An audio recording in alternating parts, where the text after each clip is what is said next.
name is Alex Cecilio. I'm a graphic artist, and I'm going to show you how to make a monochromatic painting from a photo in Adobe Illustrator. So here I've got the picture that I've selected, but I'll show you how I did that. I just dragged it from my desktop into Illustrator. And so I'm just going to make it a little smaller. So that's the size I wanted. Okay, so then once my picture is selected, there's the option up here to embed it. Do that. Click it. So now it's embedded into your image. So now you can go to Edit, Edit Colors, Convert to Grayscale.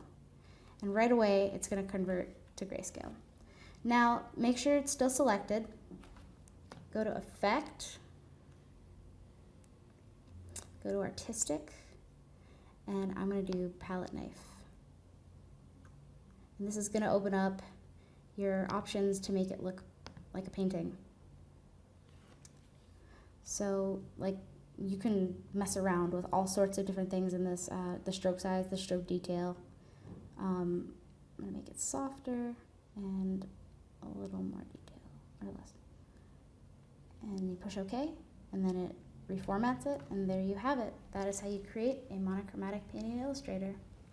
My name is Alex, and this is how you create a monochromatic painting from a photo in Adobe Illustrator. Thank you.